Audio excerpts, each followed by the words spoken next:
Mukama tumwebaza nate kubanga mulungi gye tuli, atukuumye, atuwadde obulamu. Mukama ali wamu naawe era y'ensonga lwaki okyali mulamu. Njagala okwebaza kubanga otwala obudde n'ogoberera emisomo gino, ate era nga bwe mbakubiriza bulijjo nti bw'obeera olinayo omuntu gw'olowooza nti emisomo gino gisobola omugasa, kirungi n'omusindikira ne tubeera nga tuyigira wamu. Ate bw'obeera nga kino kye kitundu ky'ogenda osooka okulaba ku musomo guno, manya nti waliwo ebitundu ebirala 33 ebyakuyitako edda, naye bw'osubscribing osobola bifuna, oba bw'oyingira mu inbox yange osobola okuweereza emisomo egyo. Kale tuli ku kitundu kyaffe ekya 34 naye nga tuyiga ku okutuukiriza okuteesa kwa Katonda eri obulamu bwo, oba okutuukiriza entegeka ya Katonda eri obulamu bwo, oba ekigendwa kya Katonda eri obulamu bwo. Byonna bitegeeza kyekimu. Tusenvudde kati tuli ku nyinga egamba nti okutuukiriza ekigendwa kya Katonda eri obulamu bwo kye kintu kyokka ekireetera omuntu okufuna okumatizibwa okwannamaddala mu bulamu. Teri kimatiza muntu nga okutuukiriza ekigendwa kya Katonda eri obulamu bwo. Enjala bw'ekuluma olya mmere n'osobola okukkuta. Ennyonta bw'ekuluma onywa mazzi. Naye ennyonta yo ey'emmeeme eyo ey'omwoyo gwo yo tewaliwo kirala kisobola kubeera nga kigiwonya okugyayo okutuukiriza ekigendera kya Katonda eri obulamu bwo. Ate bwe tumanya nti twajja ku nsi kuno nga tuzza olw'ekigendera kya Katonda, ekitegeeza bwe mba sikituukiriza siyinza kuba mumativu. Mukama waffe Yesu Kristo yayogera ebigambo bino bye ngenda okutandika nabyo nga abyeyogerako ye ku lulwe. Yokaana 6:38 Mukama waffe Yesu Kristo agamba nti kubanga saava mu ggulu okukola nze kye njagala, wabula oyo eyantuma kyayagala. Ye Mukama waffe ng'akimanyi bulungi, naye teyakyogera ku lulwe, yakyogera ku lwaffe nze naawe tusobole okukiwulira, tusobole okukimanya nti naffe ng'abantu tetwajja mu nsi muno, Katonda teyatuleeta mu nsi muno okubeera nga tutuukiriza ebyo ffe bye twagala, naye yatuleeta tutuukirize ekigendererwa kye ekyo kyatulinako, ekigendererwa kya Mukama kyatulinako ng'ayagala tukituukirize. Era Mukama waffe Yesu Kristo ayogera mu Yokaana essula 17 n'olunyiriri lwa 4 ng'agamba nti nze nkugulumizizza ku nsi kubanga omulimu gwe wampa okukola ngukomekkereze. Ebigambo bino nzize nga mbiddiŋŋana nga tubigabana. Nkugulumizizza ku nsi kuno. Lwaki? Kubanga omulimu gwe wampa okukola ngukomekkereza. Tulina okukola ekyo Katonda kye yatuleetera mu bulamu buno, ate n'okubeera nga tukituukiriza.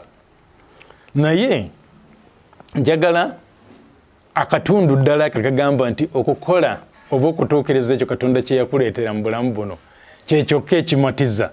Ye Mukama waffe bwe yali akyogerako yagamba bw'ati, Mukama waffe Yesu Kristo mu Yokaana 4:34 yagamba, Yesu n'agamba nti ekyokulya kyange bwe kukola eyantuma by'ayagala n'okutuukiriza omulimu gwe.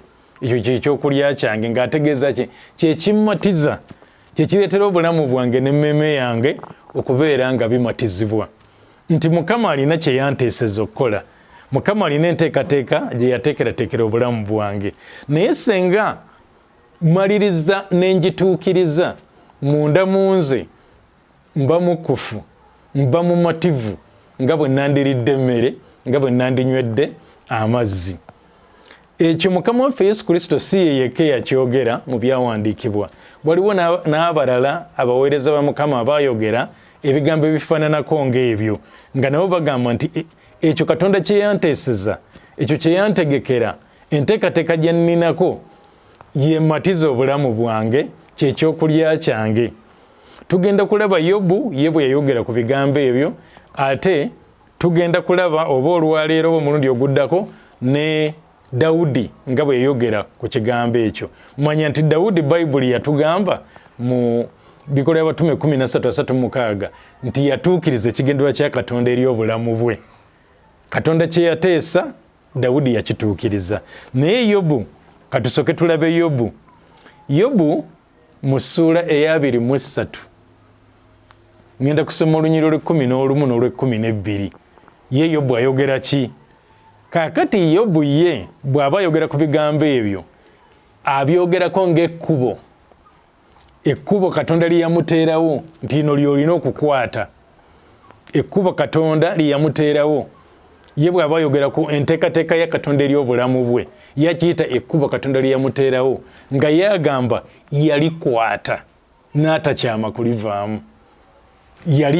Yalikwata ekkubo Katonda lye yamuteeseza n'atakyama kulivaamu. Njagala amanyi Bayibuli olowooze ku kubonaabona Yobu kwe yayitamu, byonna ebyamutuukako, naye n'amaliriza ng'agamba kimu nti ekkubo lye nalikwata ne sikyama kulivaamu.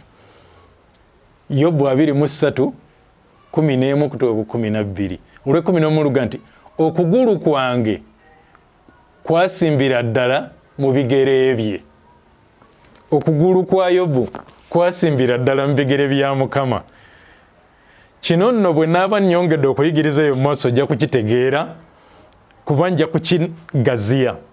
Okugulu kwange kwasimbira ddala mu bigere bye. Okugulu kwa Yobu yakusimbira ddala mu bigere bya Mukama mwe yali ayagala ayite.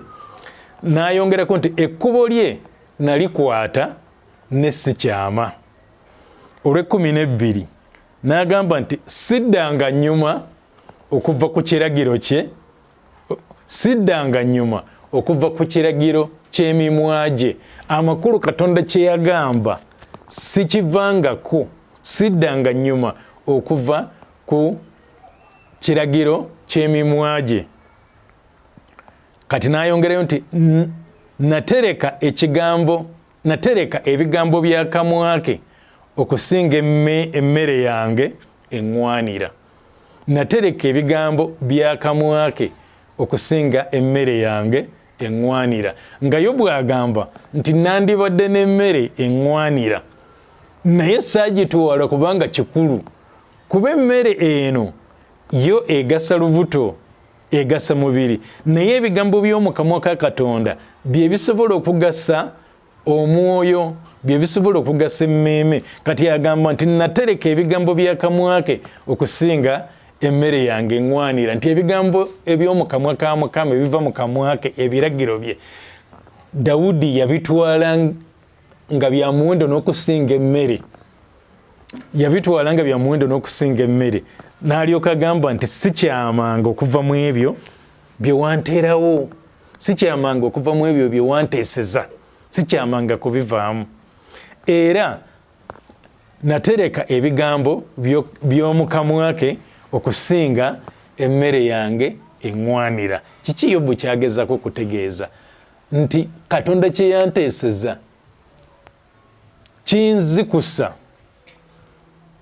kimatiza emmeeme yange, kimatiza omutima gwange okusinga emmere eŋŋwanira. Nkitwala nga yo mmere eri ku ddaala erisinga ku eyo eŋŋwanira bwe ntuukiriza ekigendererwa kya Katonda eri obulamu bwange. Naye njagala nnyo ekigambo kino ekigamba mu lunyiriro lw'11 nti okugulu kwange kwasimbira ddala mu bigere bye. Temukyerabira, nja kukiyigirizaako mu maaso eyo. Okugulu kwange kwasimbira ddala mu bigere bye. Njagala tulabe era omusajja wa Mukama Dawudi ng'ayogera ku bigambo bye bimu. Dawudi naye yanyweza ekya Mukama n'akikola. Kaakati njagala tulabe ebigambo ebibye ye bwe yali awandika ku ebyo. Dawudi yayogera emirundi ebiri ku kintu ekyo, naye tujja kulabayo n'omulala. Mu Zabbuli ey'E18 olunyiriri olwa 32 n'olwa 33. Olwa 32 n'olwa 33. Dawudi agamba nti Katonda ansibya amaanyi era atuukiriza ekkubo lyange. Zabbuli Dawudi ayogedde ku kkubo lya Mukama, ekkubo lyange. Ate twalabye nga ne Yobu naye agamba nti ekkubo lye nalikwata ne sikyama. Ekkubo lye nalikwata ne sikyama. Okugulu kwange kwasimbira ddala mu bigere bye. Kakati Dawudi ye atugamba mu Zabbuli eno ey'E18 olwa 32 aga nti Katonda ansibya amaanyi era atuukiriza ekkubo lyange. Olwa 33 ne lugamba nti afuula ebigere byange ng'eby'empeewo era angulumiza mu bifo byange ebya waggulu. Afuula ebigere byange ng'eby'empeewo era angulumiza mu bifo byange ebya waggulu. Kati nno ebigambo ebyo biwulikika ng'ebitono naye bingi, byetaaga okubeera nga binnyonnyolwa bulungi bisobole okutegeerekeka. Afuula ebigere byange ng'eby'empeewo. Wano mu Zabbuli abiyise ebigere eby'empeewo, naye ate bwe tunaasoma awalala ajja kubiyita ebigere eby'ennangaazi mu Bayibuli, naye mu kitundu ekirala akiyita ebigere eby'ennangaazi. Kati oba mpeewo oba nnangaazi, naye nga mu Luzungu ensolo eyo eyitibwa deer. Ensolo eyo tugenda kugirabako lwaki ebyawandiikibwa bino bivaayo bwe bityo. Lwaki bigamba afuula ebigere byange ng'eby'empeewo, afuula ebigere byange ng'eby'ennangaazi era angulumiza mu bifo byange ebya waggulu. Kati mu luno olunyiri lwenva okusoma mu 18 terugjeeyo nnyo amakulu, naye kati ngenda kusomayo olunyiriri olulala ng'era Dawudi yayogera. Samwiri ekyokubiri essula 22 olunyiriri olwa 33 n'olwa 34 ayogera ebigambo ebifaanagana na biri. Samwiri ekyokubiri essula 2 olunyiriri olwa 33 n'olwa 34 wagamba nti Katonda kye kigo kyange eky'amaanyi. Eri aga nti Katonda ansibya amaanyi, wanaga Katonda kye kigo kyange eky'amaanyi era aluŋŋamya eyatuukirira mu kkubo lye. Era naye ayogedde ku kkubo, mu kkubo lye. Kati olwa 34 ne luga nti afuula ebigere bye okuba ng'ebigere eby'ennangaazi era anteeka mu bifo byange ebigulumivu. Anteeka mu bifo byange ebigulumivu. Wali agambye nti angulumiza mu bifo byange ebya waggulu, wonna agamba anteeka mu bifo byange ebigulumivu. Kati ngenda kunnyonnyola ebigambo ebyo nti Mukama Katonda alina we yateesa ntuuke. Alina we yateesa ntuuke mu bulamu buno. Kati ebyo ebifo ebyo bye yateesa ntuukemu oba bye yateesa ntuukirize, Dawudi kyayise ebifo ebigulumivu oba ebifo ebya waggulu. Alina wayagala nve, alina wayagala ntuuke, ye mu bifo ebyo ebya waggulu. Naye okusobola okubituukamu, Mukama Katonda alina kyakola. Afuula ebigere byange ng'eby'empeewo oba afuula ebigere byange ng'eby'ennangaazi. Kaakati ngenda kunnyonnyola ebigere eby'empeewo oba ebigere eby'ennangaazi kyeki, kitegeeza ki Bayibuli bw'ekyogera. Ensolo eyo eyitibwa empeewo oba ennangaazi oba erinnya eddala lyonna okusinziira ku Bayibuli gy'oba osomye, eyogerwako nga erina ebigere nga eky'omu maaso n'ekyemabega bireeganye oba buli kimu kitunudde mu kinne waakyo. Ebigere by'ensolo eyo ebyemabega biteebye mu by'omu maaso. Ensolo ezisinga ebigere by'omu maaso n'ebyemabega tebiteebagana. Naye ensolo yonna erina ebigere ng'eby'omu maaso n'ebyemabega biteebaganye. Nga bw'olaba kummwe abalina ebidduka, bw'otwala emmotoka yo okugikola, waliwo ekifo kye bayita olunnya, kwe batwala emmotoka ne balaba nti emipiira egy'omu maaso n'egy'emabega gyeteebyemu nga buli gumu guteebye mu gunne waagwo. Kaakati ekyo mu Lungereza bakiyita wheel alignment, wabeerawo okukwatagana mu maaso n'emabega. Kati ebigere eby'empeewo oba eby'ennangaazi nabyo bwe bityo ebiri nti eby'omu maaso n'eby'emabega bikwataganye.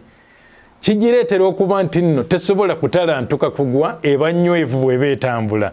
Naye ate kisukkako awo okusinziira ku Bayibuli nga yo bwe yali ekyogerako. Lwaki Katonda yakubiriza abawandiisi?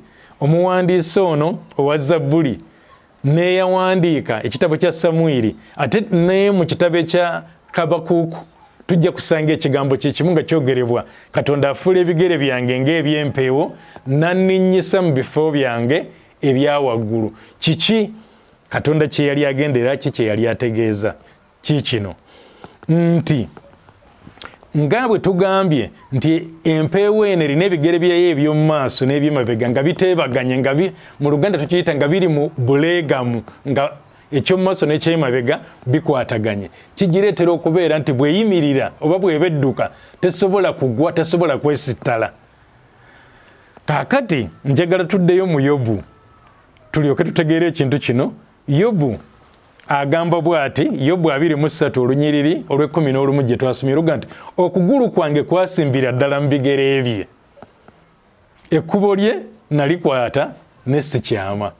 Nti Katonda alina ye kye yanteeseza okutuukiriza, alina olugendo lwe yanteerawo byayise ebigere bye, ebigere bya Katonda. Katonda alina olugendo lwe yanteerawo nsobole okukwata. Naye nange okugulu kwange nakulinnyisiza ddala mu bigere bye okusobola okutuuka mu bifo byange ebya waggulu bye yanteerawo. Nga kitegeeza nti bwe ntegeera Mukama ky'ayagala nkole n'entambulira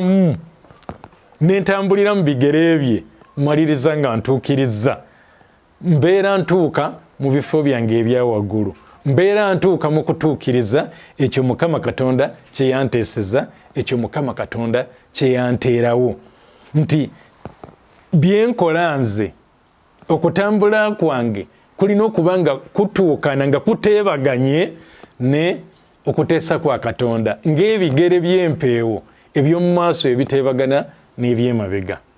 Ekyokubiri ku mpeewo eyo nti bw'ebanga esimbye amagulu gaayo agasooka mu maaso, egasimba okutuusa ng'ewulidde nti ganyweredde awantu, nga gakutte awanywevu, bw'esimba okugulu nga kukyali mu bbanga, teyinza kubeera nga amagulu gaayo gawummula okutuusa nga kumaze okubeerako we kunywera.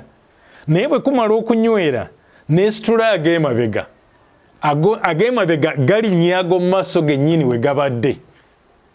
Ebigere eby'emabega eby'empeewo bwe bisitula birinnya eby'omu maaso mwe bibadde, n'esobola okuba ng'etambula nga tekyamakyama. Kati bw'okwataganya ebyawandiikibwa bino eby'abasajja bano bo nabo abaatunuulira nti okutuukiriza ekigendererwa kya Mukama kye kimatiza omuntu mu bulamu buno. Yobu n'atugamba nti okugulu kwange kwasimbira ddala mu bigere bye, ekkubo lye nalikwata ne sikyama. Yakwata ekkubo lya Mukama n'atakyama okulivaamu, ate n'atakyama kukola ye by'ayagala.